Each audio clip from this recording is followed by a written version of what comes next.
The boardroom lights felt like interrogation lamps burning into my skull. Ellen Shaw stood at the front of the conference table, clicking through slides that I'd created over 3 weeks of sleepless nights.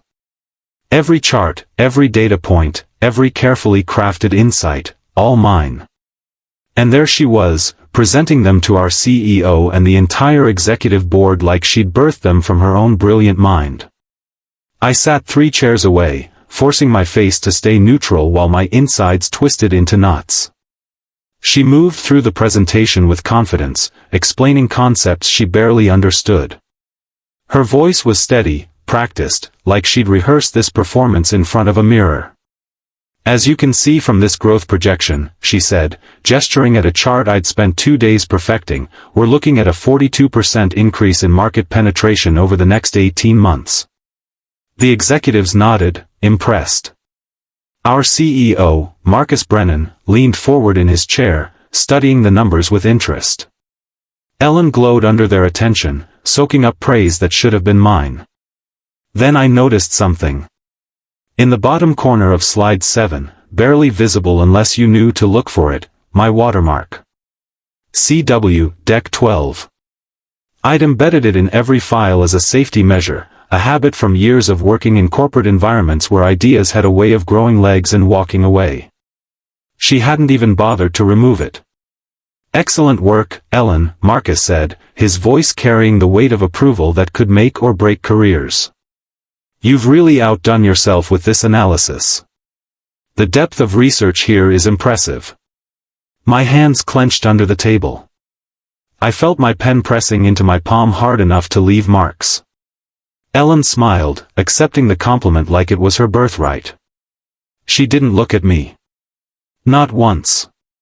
Not even a flicker of acknowledgement that I existed in this room.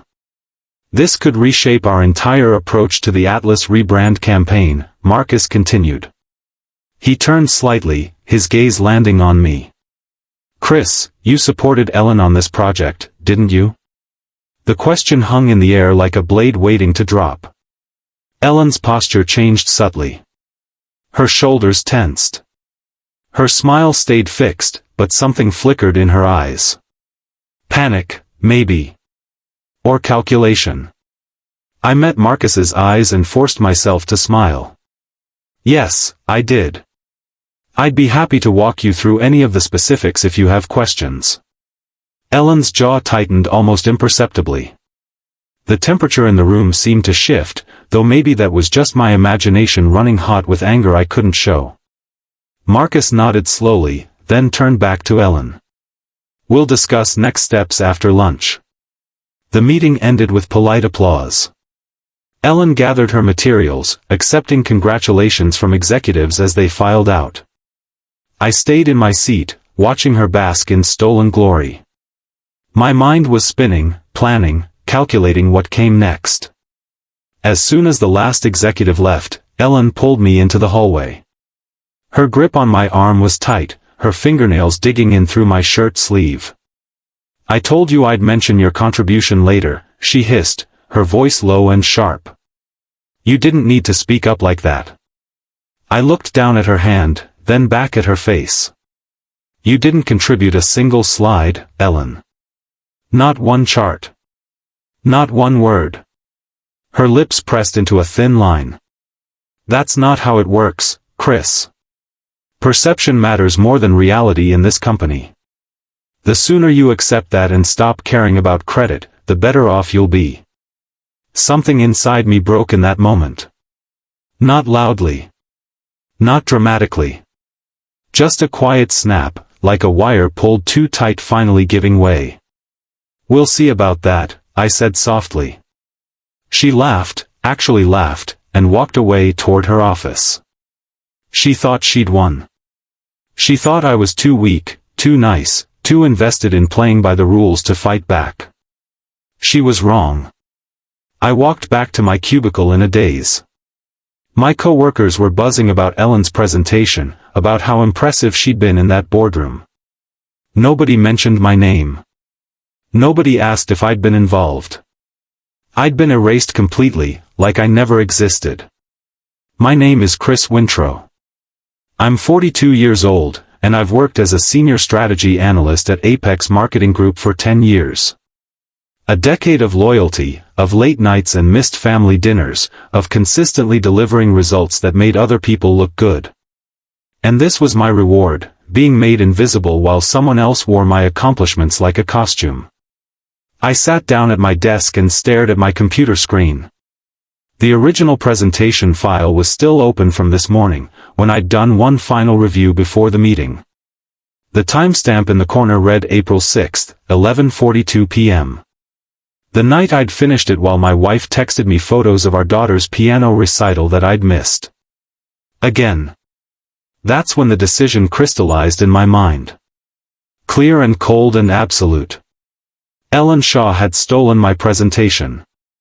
But by the time I was done, the CEO would be offering me her job after asking just one question. I just had to be patient. Strategic. Quiet. 3 weeks earlier, everything had been different. The Atlas rebrand project had landed on my desk like a golden opportunity, my chance to prove I deserved a promotion after being passed over twice in the past year. Atlas Corporation was one of our biggest clients, a tech company trying to shake off its outdated image and appeal to younger consumers. The rebrand was worth millions in revenue, and whoever led it successfully would have a guaranteed path to advancement. I'd thrown myself into the work completely. Nights, weekends, every spare moment went into research and analysis. I studied Atlas's competitors, their target demographics, market trends, psychological studies on consumer behavior. I built financial models projecting return on investment. I created mock-ups of new brand identities.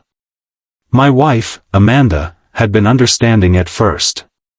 Just this one project, I'd promised her. Then things will calm down. But things never calmed down. They never had in 10 years. And I'd missed Rebecca's piano recital, the biggest performance of her 5th grade year. Amanda had sent me videos, and I'd watched our daughter play beautifully while I sat alone in my home office, surrounded by spreadsheets and presentation drafts. That sacrifice was supposed to mean something. It was supposed to lead somewhere. Instead, it led to Ellen Shaw's office. Ellen had approached me 2 weeks into the project, when I was deep in the research phase. She'd leaned against my cubicle wall with that practiced smile she wore like armor, bright enough to charm executives, sharp enough to cut anyone who got in her way. "Chris, I heard you're working on the Atlas pitch," she'd said. "Mind if I help polish the presentation? I'm really good with executive-level formatting." I'd been grateful. Stupid, but grateful. Ellen was known for her presentation skills, for knowing exactly how to package information to appeal to Marcus and the board. Having her help seemed like it would strengthen my work. "That would be great," I'd said. "I could use an extra set of eyes on the slides." She'd smiled wider. "Send me everything you have so far. I'll make it shine." I'd sent her the full presentation that evening. Her response had come within 10 minutes. "Got it. This is really solid work, Chris. Let me handle the submission to the exec board. I'll make sure they see how strong this is." I'd thanked her. Actually thanked her for agreeing to steal my career. The email came on a Monday morning, copying the entire company. Upcoming executive board presentation, Atlas rebrand strategy. Project lead, Ellen Shaw. I'd stared at my screen for 5 minutes, certain there'd been a mistake. My name wasn't listed anywhere. Not as lead, not as contributor, not even in the acknowledgement section at the bottom. I'd walked to Ellen's desk, my heart pounding. She'd been laughing with our department manager, Kyle, their heads bent close together over something on her computer screen. "Ellen, I think there was an error in the board meeting announcement," I'd said, trying to keep my voice steady. "It lists you as project lead for Atlas." She'd looked up at me with that smile. "Oh, that's not an error. Marcus asked me to present since I have more experience with board-level communications. Don't worry, Chris. You'll get credit for the research support." "Research support? Like I'd been her assistant instead of the person who'd created every single element of that presentation. Kyle had nodded approvingly. Ellen's really good at translating technical work into executive language. It's a valuable skill. I'd stood there, speechless, while they went back to their conversation. That was the moment I truly hated someone I worked with. Not disliked. Not resented. Hated with a clarity that made everything else fall into focus. I'd tried to confront her privately later that day. I'd found her in the break room, making herself an elaborate coffee drink with the expensive machine Marcus had bought for the office. "Ellen, we need to talk about the Atlas presentation." She'd waved her hand dismissively. "Chris, it's already done. The board expects me to present on Thursday. Making a fuss now would just make things awkward for everyone." That word. Awkward. Like my 3 weeks of work, my missed family time, my entire contribution to the project was just an inconvenience she'd prefer not to discuss. "I created that entire presentation," I'd said, hearing my voice rise despite my efforts to stay calm. "Every slide, every analysis, every chart. You didn't write a single word." She'd taken a sip of her coffee, looking at me over the rim of her cup. "I edited it. I formatted it for maximum impact. That's collaboration, Chris. That's how things work at this level. Maybe when you develop better political instincts, you'll understand." Then she'd walked away, leaving me standing there with my hands shaking and my mind reeling. That's when I'd gone back to my desk and started thinking strategically instead of emotionally. Anger was useless. Documentation was power. I didn't yell. I didn't complain to HR. I didn't send angry emails that could be used against me later. Instead, I opened a folder on my personal drive and started saving everything. Every email exchange with Ellen. Every Slack message. Every version of the presentation with timestamps showing when I'd created and modified files. Meeting notes from our strategy sessions. Calendar invitations proving I'd been working on Atlas for weeks before Ellen got involved. I even found the original email where I'd sent her the complete presentation, asking for formatting help. Her response was there too, promising to handle the submission without any mention of presenting it herself. The metadata on every file told a story Ellen couldn't erase. Creation dates. Modification history. Author information embedded in the code of every document. Ellen thought I was broken. She'd started calling me Quiet Chris again, a nickname I'd hated since my first year at the company. She'd use it in meetings, in casual hallway conversations, always with that little smirk that said she knew exactly what she was doing. "What does Quiet Chris think about this approach?" she'd ask, making my name sound like a weakness. But quiet didn't mean weak. Quiet meant I was watching. Learning. Planning. Within a week of stealing my presentation, Ellen was invited to an exclusive executive strategy meeting. The kind of meeting where promotions were discussed, where careers were made or broken. I heard about it through office gossip, watching as she strutted through the hallways like she'd already been crowned queen. Kyle called me into his office that Friday. "Chris, I need you to focus on supporting Ellen's leadership on the Atlas project. She's really impressed Marcus, and we want to make sure she has everything she needs to succeed. Support her leadership. On my own project." The project I'd built from nothing while she'd contributed exactly 0 original ideas. "Of course," I'd said, my voice flat. "Whatever the team needs." Kyle had smiled, satisfied. He didn't notice that I was already planning how Ellen's stolen success would become the foundation of her downfall. He didn't see that every word of our conversation was being recorded in my memory, ready to be documented the moment I left his office. I walked back to my cubicle and opened my evidence folder. It was growing larger every day, a comprehensive timeline of theft and lies that would speak for itself when the right moment came. 2 days before the big board presentation, Ellen called me into a conference room. She needed help, she said. Some of the executives had questions about the financial projections, and she wanted to make sure she understood them thoroughly. I'd smiled and agreed to walk her through everything. But as I explained the models I'd built, I started laying traps. Small ones. Subtle discrepancies that would only matter if someone asked detailed questions. Numbers that didn't quite connect without understanding the underlying methodology. This projection on slide 12, I'd said, pointing at a growth curve. It's based on a comparative analysis with 3 competitor companies.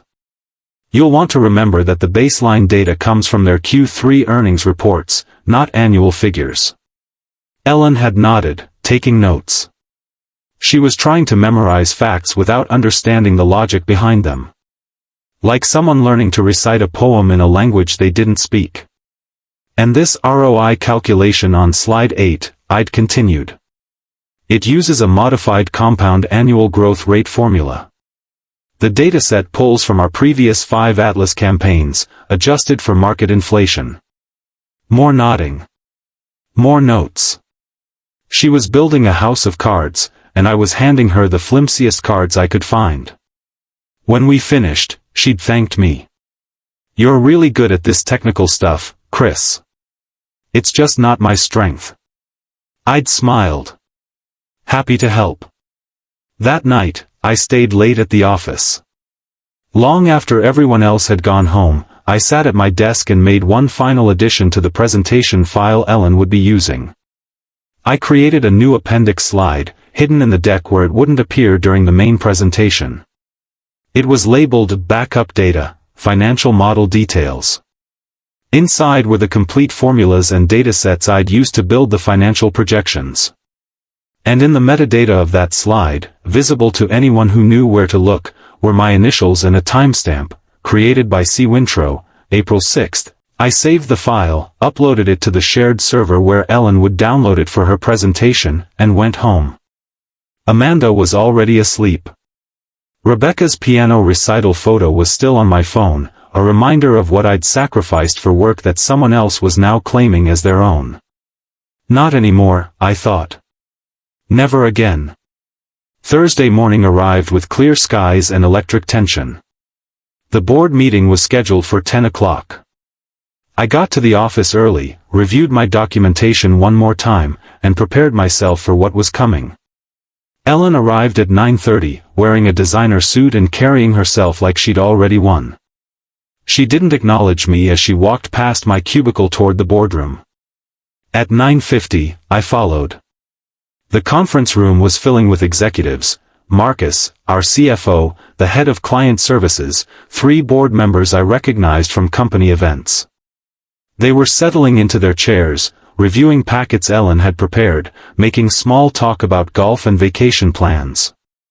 I took a seat in the second row, deliberately positioning myself where I could see Ellen's face and the projection screen simultaneously. My heart was pounding, but not from fear. From anticipation. From knowing that everything was about to change. Ellen moved to the front of the room, connected her laptop to the projector, and smiled at the assembled executives with perfect confidence. "Good morning, everyone," she began.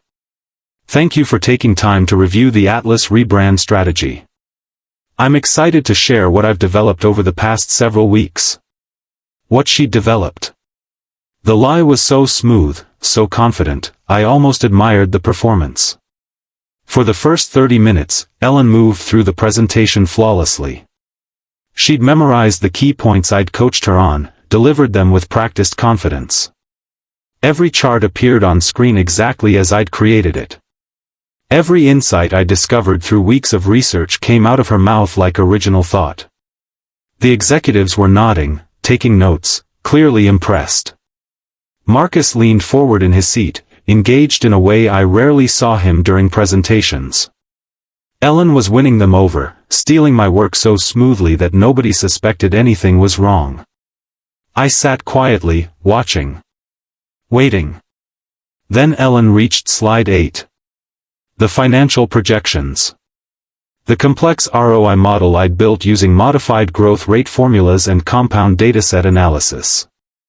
Marcus studied the numbers on screen, his brow furrowing slightly. "Ellen, these insights are outstanding. Really sophisticated work." He paused, tapping his pen against his notepad. "Can you walk me through how you calculated the ROI projection here? What dataset did you use as your baseline?" Ellen's smile faltered. "Just for a second, but I saw it." She glanced down at her notes, flipping through pages looking for an answer that wasn't there. "Well, it's based on a comparative model using our previous Atlas campaigns," she said, her voice still confident but with a slight edge of uncertainty. "The growth rate factors in market conditions and..." "Which specific campaigns?" Marcus interrupted. "And what time period are we looking at?" Silence stretched across the boardroom like a wire pulled too tight. Ellen flipped through her notes again, her movements becoming jerky and desperate. The executives were watching her now with different eyes, their earlier approval shifting toward confusion. "The dataset pulls from multiple sources," Ellen said, her voice losing some of its practiced smoothness. "It's a comprehensive analysis of..." "Based on what methodology?" Marcus pressed. His tone wasn't harsh, just genuinely curious. But that curiosity was a spotlight Ellen couldn't hide from. She looked down at the screen, then back at her notes, then at the executives who were all staring at her expectantly. Her face was starting to flush. The confident smile had completely disappeared. She stammered. "The calculation uses several variables that..." Marcus turned in his seat. His eyes found me sitting 3 chairs back. "Chris, you worked on this project too, didn't you?" Every head in the room swiveled toward me. Ellen's face went pale. I could see panic in her eyes, real fear that everything was about to unravel. I met Marcus's gaze calmly. "Yes, I did. Would you like me to explain the model?" The question hung in the air. Ellen looked like she wanted to interrupt, to say something that would salvage the situation. But what could she say? If she claimed to understand the model, Marcus would ask more questions she couldn't answer. If she admitted she didn't understand it, she'd reveal that the work wasn't really hers. Marcus nodded. "Please. Come up here." I stood slowly, giving Ellen a moment to process what was happening. She stepped aside as I approached the front of the room, her hands trembling slightly as she held her notes. I didn't look at her. I focused on the screen, on the slide displaying the financial projection that had started this whole collapse. "The ROI calculation here is based on a modified compound annual growth rate formula," I began, my voice steady and clear. "I pulled data from our 5 most recent campaigns with Atlas, covering the past 3 years. But I adjusted those figures for market inflation and changes in their consumer-based demographics."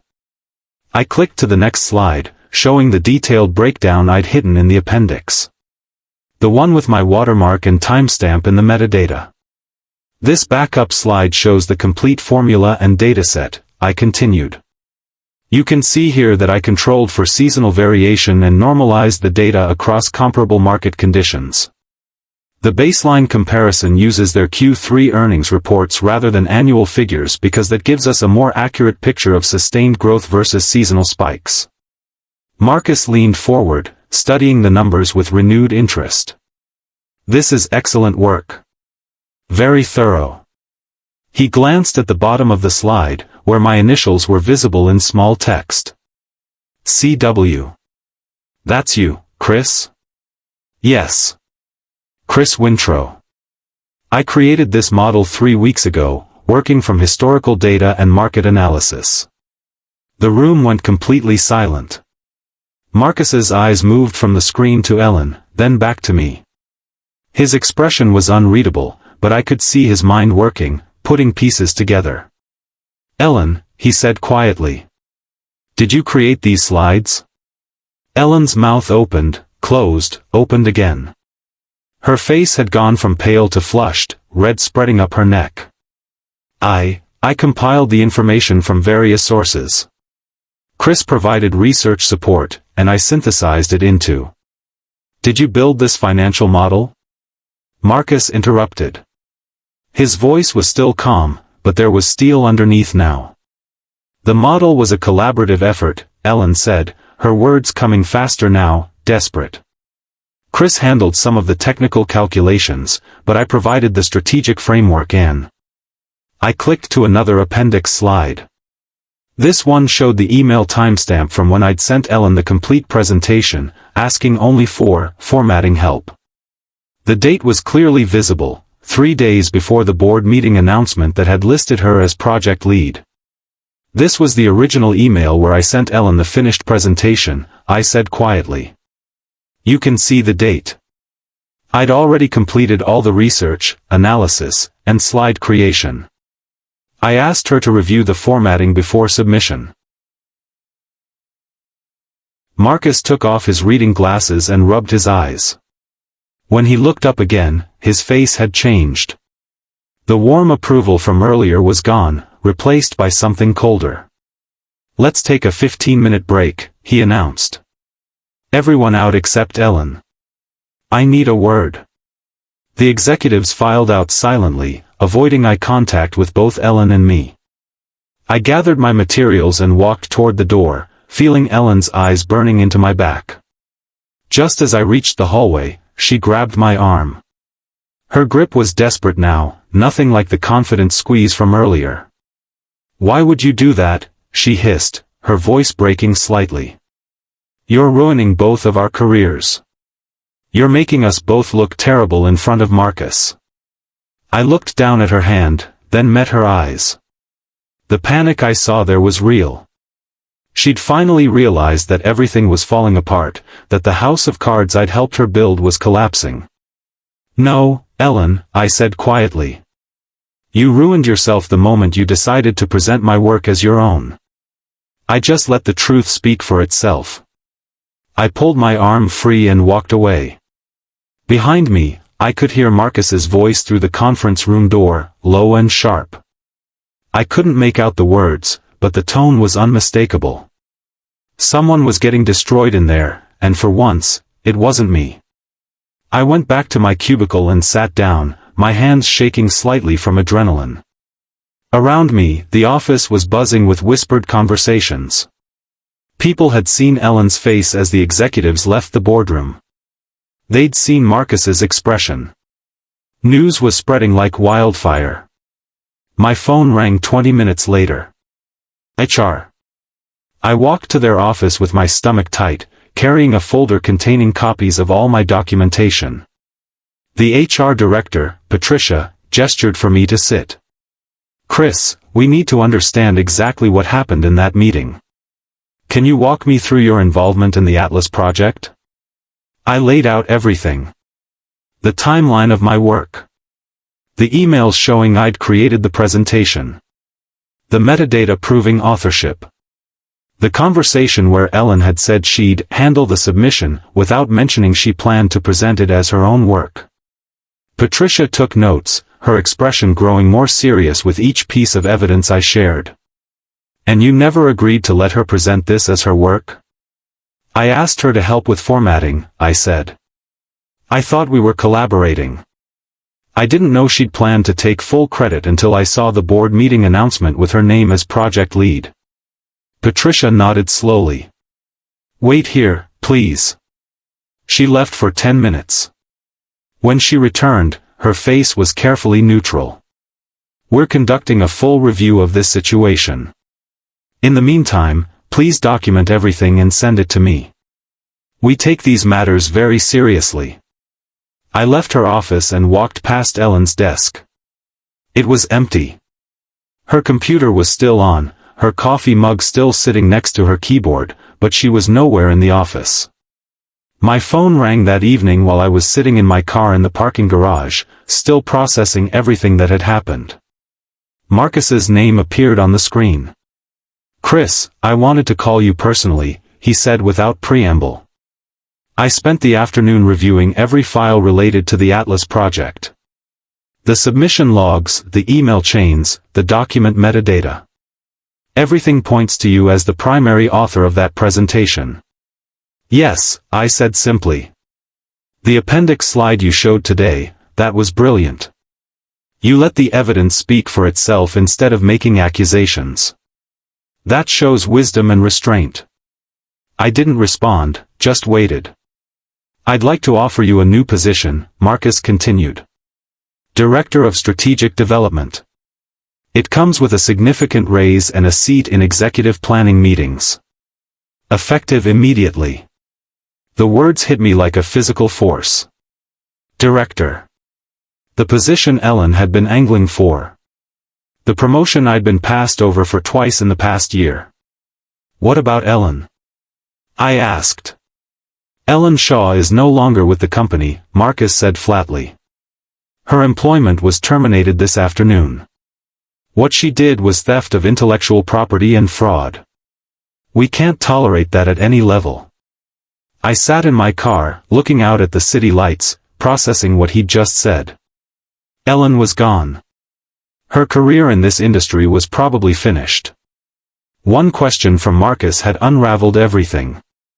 Chris? Do you accept the position? I accepted. What else could I do? This was what I'd wanted, what I'd worked toward for 10 years. But sitting in that parking garage, I didn't feel triumphant. I felt tired. And strangely empty. The next morning, I came into the office to find Ellen's desk completely cleared out. Her nameplate was gone. Her files had been removed from the shared server. It was like she'd never existed at all.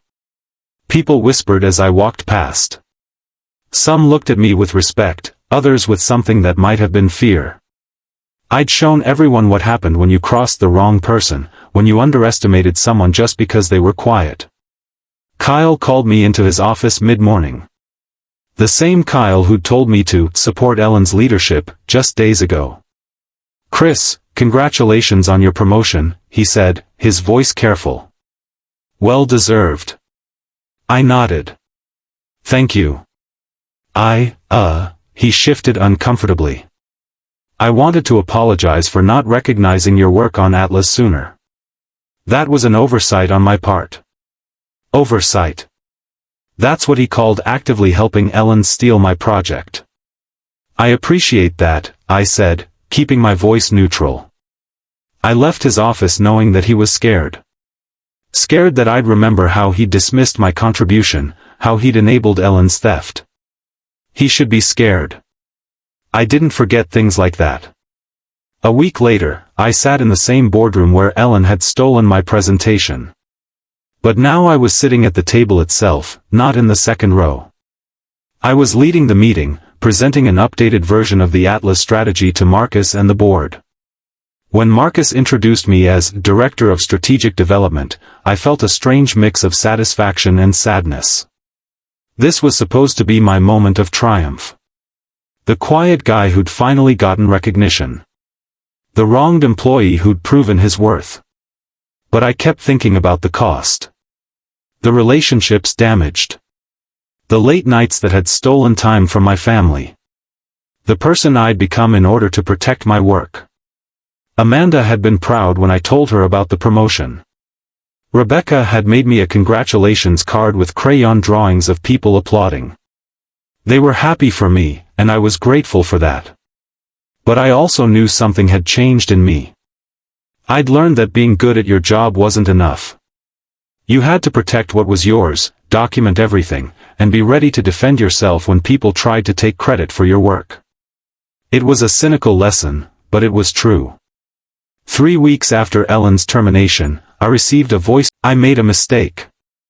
I know that now. But what you did, exposing me in front of the entire board, taking everything from me, that was cruel. You could have handled it privately. You chose to humiliate me instead. Another pause. I hope the promotion was worth it, Chris. I hope it fills whatever hole you had inside you that needed to hurt someone else. The message ended. I sat there staring at my phone, feeling something uncomfortable twist in my chest. She was right about one thing. I could have handled it privately. I could have gone to HR first, could have confronted her outside the boardroom instead of exposing her in front of everyone. But then I remembered her face when she'd dismissed my concerns. Her smile when she'd called my contribution research support.